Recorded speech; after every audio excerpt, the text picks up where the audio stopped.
Hello everyone, thank you so much for stopping by. My name is ChitChat and welcome back to another episode of Planet Coaster where we are working on the Chatterbox Studio theme park. Today we're continuing working on the Banjo-Kazooie area of this park. We're going to be doing some scenery around the queue for the Banjo-Kazooie log ride. We are also going to be making a Mumbo Jumbo themed, snack restaurant type thing. I was thinking maybe Mumbo's Gumbo or something like that.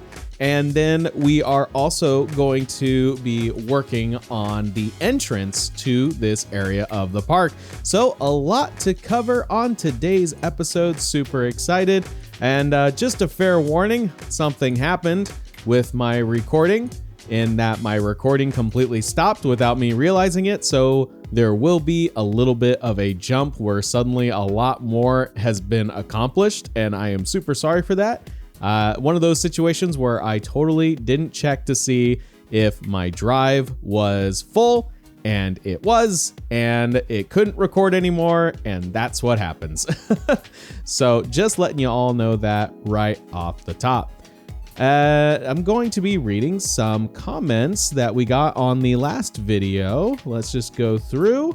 The first one is from First Name Last Name. Hey, great to see you back and doing well. For some ideas for the Banjo area, you can do a Click Clock Wood flat ride, creating 4 quadrants of scenery, 1 for each season. I absolutely love this idea. I think that would be so fun because Click Clock Wood was such a unique level. If you haven't played Banjo-Kazooie, it's a level where you go into the level and then there's the 4 different seasons. And depending on which one you go into, things have changed to reflect the season. Some paths will be open for you, some paths will be closed, and it makes for a really interesting experience. There are some missions that you have to do where you have to jump between the different seasons because it's almost like a long-lived thing. I think one of them is you have to hatch an egg, and that goes all the way to winter. So you end up doing this one mission chain through all 4 seasons. Others, you could just jump into one of the seasons and it can be accomplished in that way. But it's a very interesting level, and that would be really fun to represent it in this section of the park. Also because it allows us to play with some more scenery options and do some like really wild and crazy stuff. So I really like that idea. Thank you so much for sharing it. That's really cool. Let's see here. Next question is from Crossover Cube Studios. I have a cool idea for the Banjo-Kazooie flat ride. It could be teacups like at Disneyland, but with the cauldrons instead of teacups. Ooh, that's also a super fun idea. There is a cauldron character in Banjo-Kazooie. I can't remember if he's featured at all in the second one in Banjo and Tooie, but in Banjo-Kazooie, there's a cauldron that you can use. I think there's 2 cauldron characters. One set of them are like warp-based characters, so when you find them, you can do fast travel between each of them. And then the last one, I think, is like Gruntilda's main cauldron that gets like misused and mishandled by her, so he actually ends up helping you at the end of the game to get to the final boss. So that would be really fun and a good way to like incorporate the fact that we're right by Spiral Mountain. There's Gruntilda right there. So it'll be fun to kind of play off those themes. So I like that. Maybe we can find a way to like combine the teacup ride with the Click Clock Wood aesthetic. So I think that would be really fun. We should give that a try. Thank you so much for the suggestion. All right, the next question is from Bimper22. I don't know a lot about Banjo-Kazooie, but I do know that the music in the game is awesome. What are your thoughts about making your own ride soundtrack based on some of Banjo's best? Yeah, that would be really, really fun to do. My only concern is that I don't want to put any music on there that might get the video taken down. I'm not sure if I can incorporate that music at all during the video, but I might be able to use them in the park, and that way if anybody like downloads it for their own personal viewing or use, when I hopefully put all of this park available for people to download and check out once it's all said and done. Maybe I can do it that way. I'm not quite sure.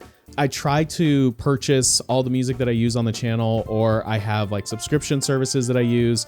I also use the YouTube music, which is super awesome. If you're a content creator and you need music for your videos, YouTube actually has a resource for you to check out. I believe it's in the Creator Studio. You can find it. Some of them require that you put credits in your description. Others you can just freely use. So just make sure that you check out the, I guess the credits or the request for credits in each track.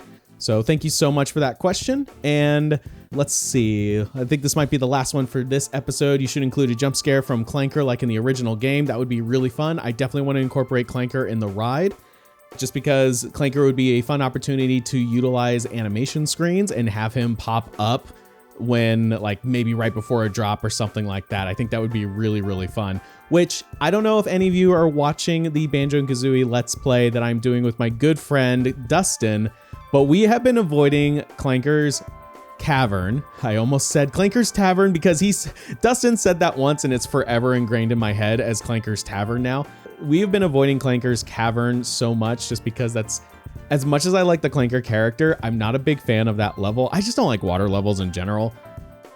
And Banjo and Tooie actually ups the ante on water levels. There's one in particular that's so, oh, it's such a maze, and I get lost in it so easily and turned around, and I can't remember the name of it to save my life, but I so clearly see it in my head. There's like an Atlantis area, and I think you turn into a submarine if you meet Mumbo Jumbo, which is the other character that they introduce in Banjo and Tooie. She takes over the role of Mumbo Jumbo, who used to be the character that transformed you into these magical creatures and objects, and instead he becomes a playable character that can interact with the world in other ways.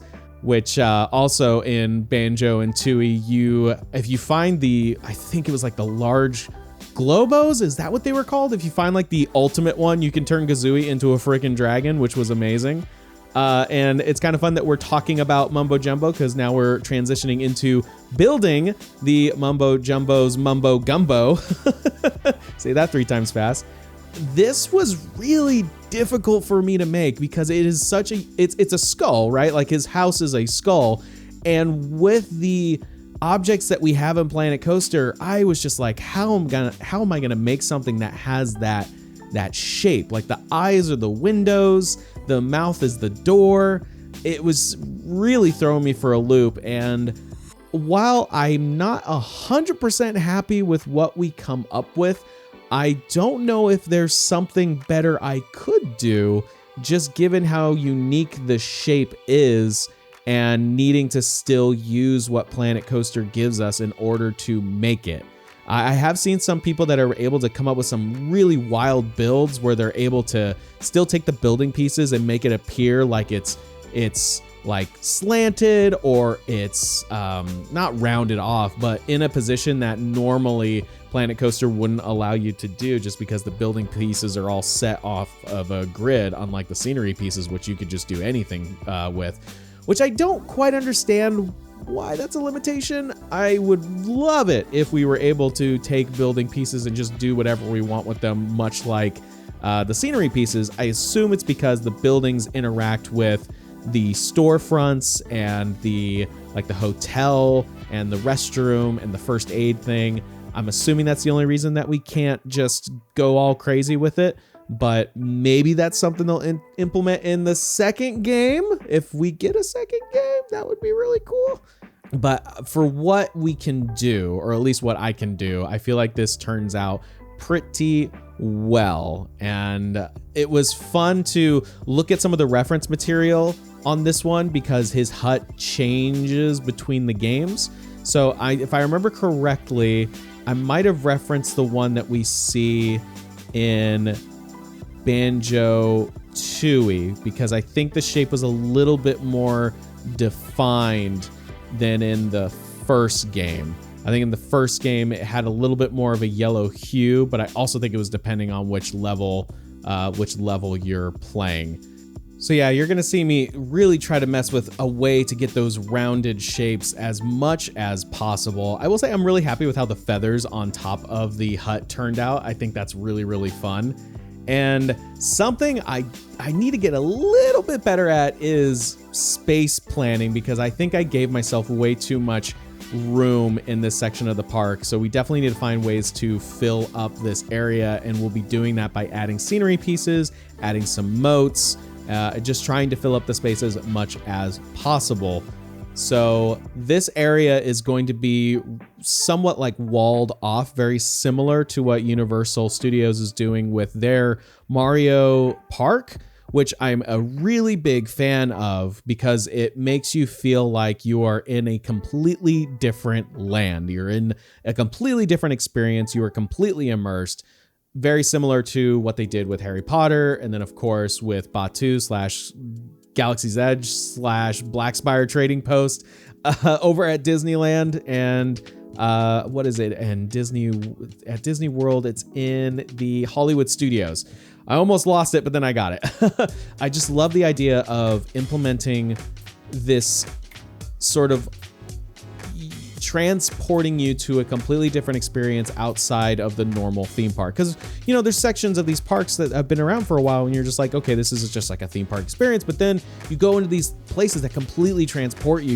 You're no longer in, you know, you're not in Disneyland, you're at Batu now. You know, you're not at Universal Studios, you're at Hogwarts, or you're in, you know, the Mushroom Kingdom, which people send me messages all the time in regards to what do I think about the Mario Park, and I'm just, every time I see something new, I'm just completely blown away by it, and just how amazingly themed everything is. Like, it looks like a screenshot from a video game, and I could just go on and on about how just incredible and what a major achievement the whole thing is. But I just can't wait till we can see some actual on-ride POVs of Mario Kart, which I'm assuming isn't going to be quite the same experience because they're using augmented reality to some degree in order to provide interactivity. I did see some videos of the Yoshi attraction, which looks like there's some sort of interactivity in that the lap bar looks like it's got eggs on it.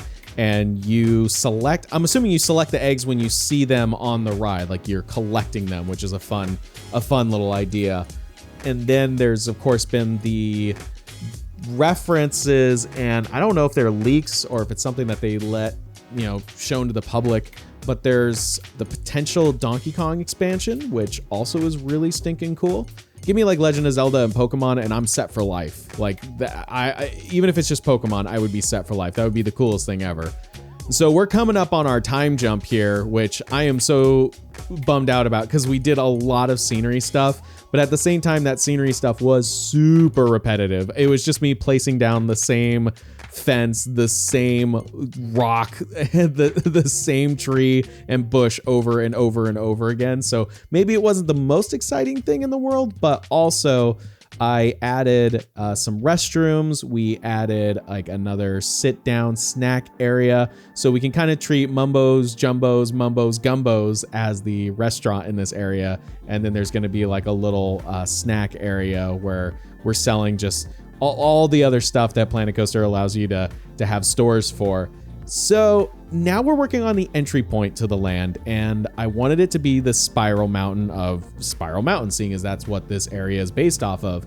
And I had a really difficult time working out how I was going to make the spiral. At first I was just like, do we really need to see the spiral? Because you can't see the mountain from all sides, so maybe I can just get away with doing it like layers, like a cake. But then I was like, no, it's called Spiral Mountain. I have to have spirals.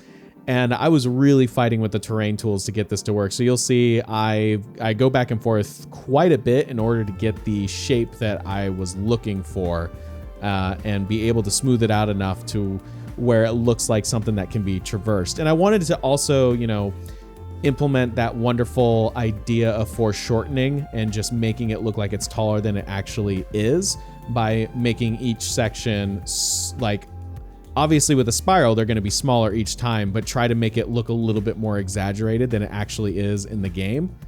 And afterwards, we're going to work on some signage that's going to jut out from the front of this, and that will be kind of the icing on our Spiral Mountain cake. And we'll do some theming on the inside in order to fully immerse, because one thing that I really enjoy about the Mario land is that you take a warp pipe and then you are transported. You know, there's a transitional aspect to it. I think that's super duper important because why go through all this trouble to, you know, encapsulate this entire land so that you can't see anything else, so you feel like you're totally in this experience if there's no transitional aspect that kind of brings you to that world. If it was just there and there was just like these walls, it wouldn't feel as magical. So I wanted to make sure that we had some sort of element, and I think walking through Spiral Mountain was that element. And I'm happy with how it turns out once we're done, but I will say this was a little difficult. Not as difficult as building Gruntilda, but I haven't done a lot of terrain stuff. So this was definitely out of my normal wheelhouse, and just trying to make it look right and smooth, especially because with the terrain tool, you can very easily overdo it. Even if you have the settings down low, you can still very easily overdo it. And it's funny because like you can crank the size of the brush down so low that it feels like it's not doing anything at all, but you go like 2 points above that and then it feels like it's doing everything. You're like, oh man, I need a happy medium. Where is it? But still, nonetheless, I'm happy with how it turns out, and we'll continue to add some more theming elements to it if I ever get into the Theme Maker's Toolkit and make some of the jiggies and the music notes. It would be so fun to add some movement in this area. I do believe we put a jiggy on top, even though I believe it's bottles. There's like a bottles dirt pile that's on the very, very top. And then of course this is a little counter to what the actual game is, because Spiral Mountain leads you to Gruntilda's lair. So got to suspend your disbelief just a little bit. It's not quite the Spiral Mountain from the game, but I still think it was a fun way to incorporate it into this area of the park. And it was nice to put all of those building blocks around it, because now I really am like, all right, this is the space that I'm working with. So of course that flat ride, if we're going to do Click Clock Wood with kind of the cauldron theme, I think that'll really help fill out the rest of this area, because we have the Spiral Mountain that leads us in. We have the Mumbo's Jumbos, Mumbo's Gumbos on the left-hand side. To the right, we've got the moat, and you can see kind of towards the back between the moat and I believe that's the restroom that I put back there. We have that open spot where we can start working on a flat ride. And then, of course, we have the main attraction over to the left. Also to the left is the snack area and just general commerce stuff. And that's gonna really fill out the land. So we're quickly getting all of this extra stuff done, which really just leads to finalizing the interior, or at least working on the interior of the Banjo-Kazooie log ride, which is going to be a lot of work, but I'm really looking forward to it, because while I've been playing the game with Dustin, I've just been taking down like mental notes on imagery that I want to incorporate on the ride itself. Which again, if you haven't checked out that series, Dustin and I are having a heck of a lot of fun playing Banjo-Kazooie. It's definitely a nostalgia bomb for me, because I love the game, and it's been a considerable amount of time since I've last played it. So it's been fun to go back and play it. And I've been trying to find ways to kind of incorporate more what I'm doing on these videos with like another series that I'm doing. So I wanted to play a Mario game, because, you know, we build a lot of Mario stuff. And I've been playing Mario Sunshine with my good friend Caitlin, and that's also been a fun time, a stressful time, but a fun time nonetheless. I forgot how rubbish I am at the floodless levels, so that's been difficult to deal with. And most recently we took on the Manta Ray boss, which if you haven't played Mario Sunshine, the Manta Ray boss is a doozy. Oh my, it will hurt you. It will hurt your soul. So we've been having a lot of fun with that. So definitely check those out. I would super appreciate it. And we're wrapping up the sign right now. I wanted to play with the perspective a little bit by slightly rotating all of the letters.